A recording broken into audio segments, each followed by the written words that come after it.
বল্টু, তোমাকে আমি একটা প্রশ্ন করব, তুমি কি সেটা বলতে পারবে? হ্যাঁ স্যার, অবশ্যই প্রশ্নটা বলেন। আমি জানি আগের মতনও আমি এই প্রশ্নটাও পারবো না। আচ্ছা, তাহলে বলো, কোন জিনিস টান দিলে সহজে লম্বা হয় না? জানি না স্যার, উত্তরটা আপনি বলে দেন। উত্তরটা হবে কুকুরের লেজ। হ্যাঁ? হু, হু, হু, হু, হু, হু। আমি জানতাম তুমি পারবে না। হু, হু, হু, হু, হু। তুমি কি বোকা! তাহলে তুমি ক্লাস থেকে চলে যাও, এখন স্কুল ছুটি হয়ে যাবে। আচ্ছা স্যার, তাহলে আমি যাই। ইস রে, স্যারে যে কি উল্টাপাল্টা কথা কয়, আমার স্কুলে যেতে মন চায় না।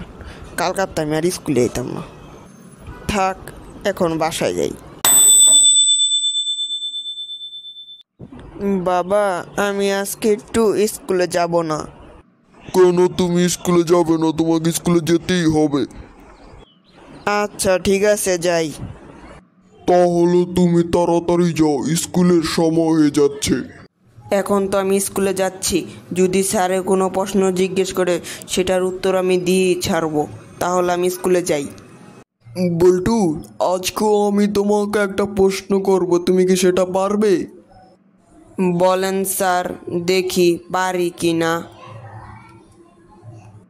আচ্ছা, তাহলে বলো তো, মাছ কি জন্য কথা বলতে পারে না? স্যার, আমি যদি আপনার মাথাটা ধরে পানির নিচে ডুবাই তাহলে কি পারবেন আপনি কথা বলতে?